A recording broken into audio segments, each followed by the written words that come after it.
आज के इस क्लास में हम लोग देखेंगे बंगाल विभाजन एवं स्वदेशी आंदोलन के बारे में। तो आइए स्टार्ट करते हैं।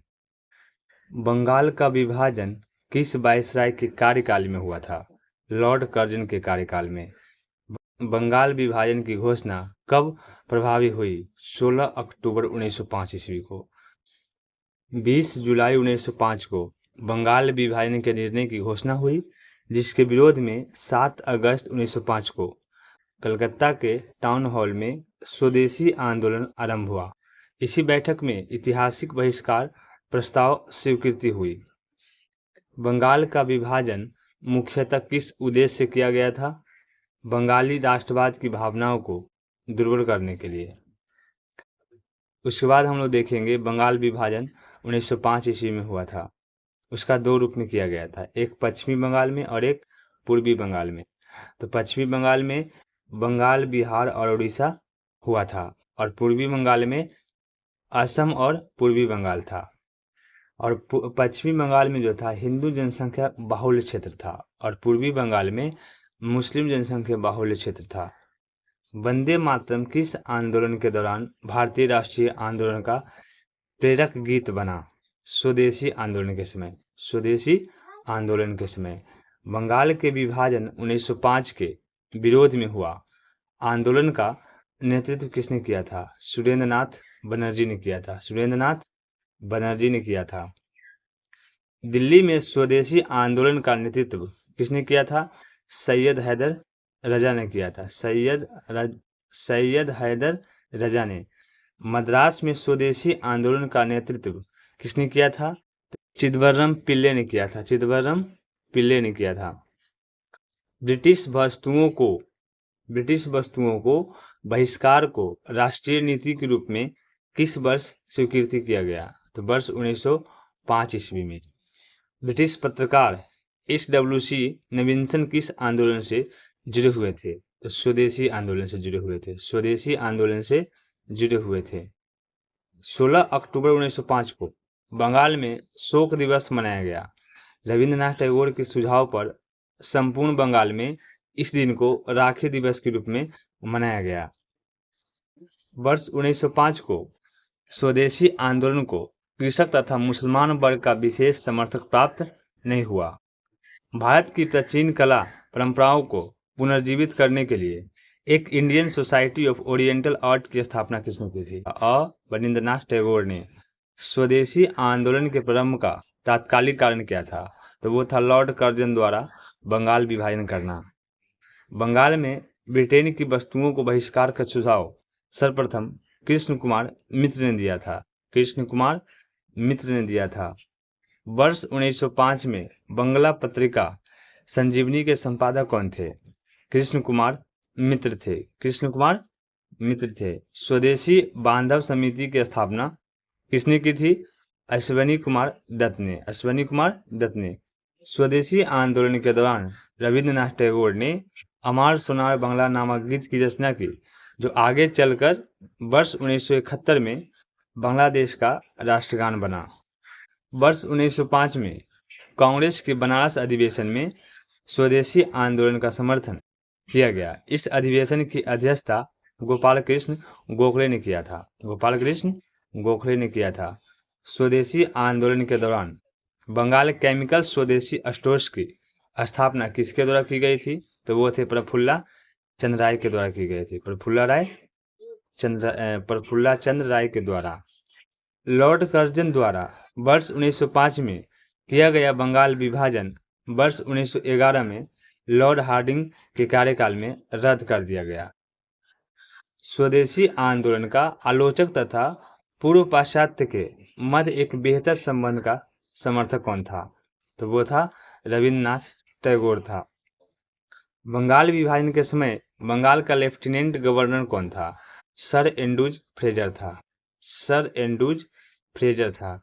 स्वदेशी आंदोलन के प्रचार प्रसार के लिए प्रयोग की गई द बंगाली पत्रिका का संपादक कौन थे?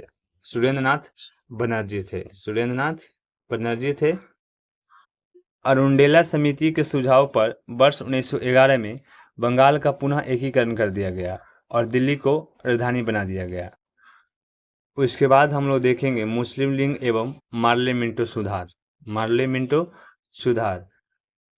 मुस्लिम लीग की स्थापना कहाँ हुई थी? तो ढाका में हुआ था 1906 ईस्वी में। ऑल इंडिया मुस्लिम लीग की स्थापना किसने की थी? आगा खां, नवाब सलीमुल्लाह, मोहम्मद अली जिन्ना ने किया था। मुस्लिम लीग का प्रथम अध्यक्ष कौन था? तो वो था आगा खां। आगा खां।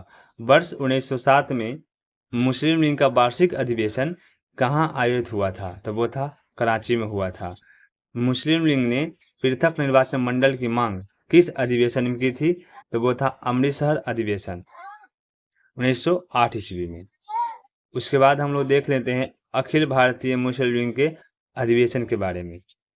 प्रथम अधिवेशन 1906 ईस्वी में हुआ था, जो कि ढाका में हुआ था, और द्वितीय अधिवेशन 1907 ईस्वी में हुआ था कराची में, और जो तृतीय अधिवेशन हुआ था 1908 ईस्वी में हुआ था, अमृतसर में हुआ था।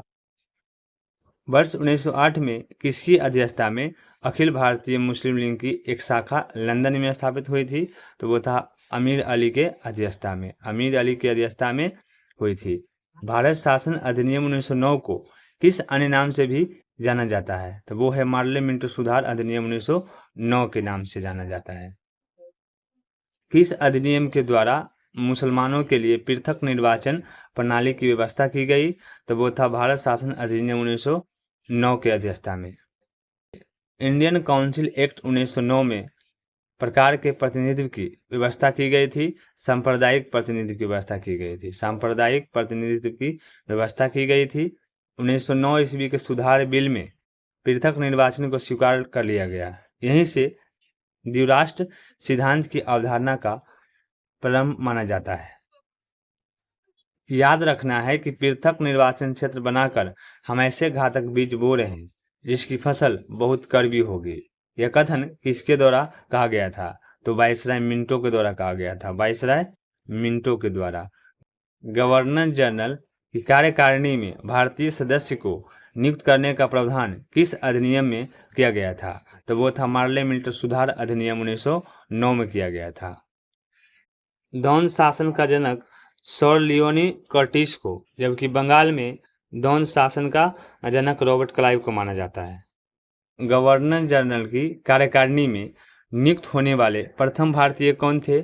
सत्येंद्रनाथ सिन्हा थे। सत्येंद्रनाथ सिन्हा थे। सत्येंद्रनाथ सिन्हा को बिहार और उड़ीसा का गवर्नर बनाया गया। संपूर्ण ब्रिटिश शासन के दौरान इतने ऊंचे पद पर पहुंचने वाले एकमात्र भारतीय थे सत्येंद्रनाथ सिन्हा। उसके बाद हम लोग देख लेते हैं बंगाल के दो गुटों का प्रमुख नेता कौन कौन थे। इसका दो प्रमुख नेता था, एक उदारवादी नेता और एक उग्रवादी नेता। उदारवादी नेता में दादा भाई नौरोजी थे, सुरेंद्रनाथ बनर्जी थे, फिरोज शाह मेहता थे और गोपाल कृष्ण गोखले थे। ये सब उदारवादी नेता थे। उग्रवादी नेता में बाल गंगाधर तिलक थे, बिपिन चंद्र पाल थे, लाला लाजपत राय थे और अरविंद घोष थे। भारतीय राष्ट्रीय कांग्रेस का प्रार्थना, याचना तथा विरोध की राजनीति करने का आरोप किसने लगाया? बाल गंगाधर तिलक ने लगाया था। बाल गंगाधर तिलक ने। शेर ए पंजाब के नाम से कौन प्रसिद्ध था? लाला लाजपत राय थे। बाल गंगाधर तिलक को अशांति का जनक किसने कहा था? वैलेंटाइन शिरोल ने कहा था। वैलेंटाइन शिरोल ने कहा था। वर्ष 1908 में 6 वर्ष के कारावास की सजा किस स्वतंत्रता संग्रामी सेनानी को दी गई थी? तो वो थे बाल गंगाधर तिलक को दिया गया था। भारत के स्वतंत्र आंदोलन के प्रारंभिक दौर में उग्रवादी विचारधारा से क्या आशय है? तो ये है संवैधानिक साधनों एवं याचिकाओं के स्थान पर आक्रामक साधनों से स्वशासन प्राप्त करना। महाराष्ट्र में गणपति उत्सव को किसने प्रारंभ किया था? तो बाल गंगाधर तिलक ने किया था। बाल गंगाधर तिलक ने। उसके बाद हम लोग देख लेते हैं दिल्ली दरबार। तो प्रथम दिल्ली दरबार जो लगा था वो 1877 ईस्वी में। इसका वायसराय था लॉर्ड लिंटन था। उसके बाद द्वितीय दिल्ली दरबार 1903 ईस्वी में, वायसराय लॉर्ड कर्जन था। तृतीय दिल्ली दरबार 1911 में, लॉर्ड हार्डिंग था। उसके बाद हम लोग देखेंगे कांग्रेस का लखनऊ अधिवेशन एवं होम रूल लीग के बारे में। वर्ष 1916 में संपन्न लखनऊ समझौते किससे संबंधित है? तो ए है कांग्रेस एवं मुस्लिम लीग के समझौते से। वर्ष 1916 में संपन्न लखनऊ समझौता किससे संबंधित है? तो ये है कांग्रेस एवं मुस्लिम लीग के समझौते से। कांग्रेस एवं मुस्लिम लीग के समझौते से संबंधित है। वर्ष 1916 में भारतीय राष्ट्रीय कांग्रेस के लखनऊ अधिवेशन की किसने अध्यक्षता की थी? तो वो थे अंबिकाचरण मजूमदार ने। अंबिकाचरण मजूमदार ने की थी। सूरत अधिवेशन से पृथक हुए उग्रवादी एवं उदारवादियों का पुनः एकीकरण किस अधिवेशन में हुआ था? तो वो था लखनऊ अधिवेशन में हुआ था। लखनऊ अधिवेशन में हुआ था। अतिवादियों एवं उदारवादियों के पुनः एकीकरण की प्रक्रिया के प्रमुख शिल्पकार कौन थे? तो वो थे एनी बेसेंट। कौन थे? एनी बेसेंट थे। वर्ष 1916 में मुस्लिम लीग और कांग्रेस के मध्य समझौता किसके द्वारा कराया गया था? तो बाल गंगाधर तिलक के द्वारा कराया गया था। बाल गंगाधर तिलक के द्वारा।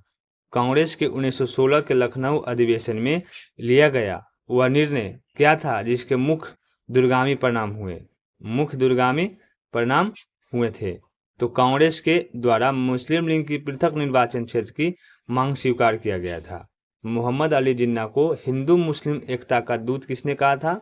सरोजनी नायडू ने कहा था। सरोजनी नायडू ने कहा था। मदन मोहन मालवीय ने कांग्रेस एवं मुस्लिम लीग के मध्य होने वाले समझौते का विरोध किया था। भारत में होम रूल लीग की अवधारणा किस देश से ली गई थी? तो आयरलैंड से ली गई थी। आयरलैंड से ली गई थी। प्रथम विश्व युद्ध के दौरान कौन सा आंदोलन भारत में लोकप्रिय हुआ था? तो वो था होम रूल आंदोलन। होम रूल आंदोलन। अप्रैल 1916 में तिलक ने पूना अर्थात महाराष्ट्र में होम रूल आंदोलन प्रारंभ किया था, जबकि एनी बेसेंट के नेतृत्व में सितंबर 1916 में अड्यार अर्थात मद्रास से होम रूल आंदोलन प्रारंभ किया गया। एनी बेसेंट ने किस साप्ताहिक पत्रिका के माध्यम से स्वशासन की मांग की थी? तो वो थे कॉमन बिल के माध्यम से। कॉमन बिल के माध्यम से 2 जनवरी 1916 को लंदन में भारतीय होम रूल लीग की स्थापना की गई थी और इसके महासचिव थे डी ग्राहम पोल थे। होम रूल आंदोलन को देख लेते हैं। होम रूल आयरलैंड का शब्द है। होम रूल का अर्थ है स्वशासन। सर्वप्रथम आयरलैंड में होम रूल लीग की स्थापना जो किए थे रेडमोंड द्वारा की गई थी और 1916 ईस्वी को प्रारंभ इस आंदोलन के समय भारत के बायसर जो थे लॉर्ड जेम्सफोर्ड थे। लॉर्ड जेम्सफोर्ड थे। होम रूल लीग जो था एक तिलक का होम रूल थे और एक एनी बेसेंट का होम रूल था। दो भी जो 1916 में शुरू हुआ था और 1916 में सितंबर में हुआ था। ये अप्रैल में हुआ था और ये सितंबर में हुआ था। इसका क्षेत्र था महाराष्ट्र और कर्नाटक और इसका क्षेत्र था मद्रास और तमिलनाडु और इसका मुख्यालय बेलगांव और कर्नाटक था और इसका मुख्यालय था अड्यार और मद्रास था। समिति स्वरूप था, अखिल भारतीय स्वरूप था और इसका अध्यक्ष भी थे एनसी केलकार और जोसेफ बैप्टिस्ट थे और इसका सचिव थे जॉर्ज अरुंडेल थे। जॉर्ज अरुंडेल थे। इसका उद्देश्य था स्वराज मेरा जन्मसिद्ध अधिकार है और इसका उद्देश्य था स्वशासन की स्थापना करना। इसका प्रचार माध्यम था मराठा केसरी और कॉमन बिल और न्यू इंडिया था। फेबियन आंदोलन का प्रस्ताव किसने किया था? एनी बेसेंट ने किया था। एनी बेसेंट ने दिया था। एनी बेसेंट ने दिया था। तिलक तथा एनी बेसेंट द्वारा बनाए गए होम रूल लीग आंदोलन की शाखाओं को किस वर्ष एक कर दिया था? तो 1918 ईस्वी में। 1918 ईस्वी में एनी बेसेंट की होम रूल लीग के साथ George Arundale, C P Ramaswamy Iyer, B P Wadia, Motilal Nehru और तेज बहादुर सप्रू और मदन मोहन मालवीय आदि संबंध लोग थे।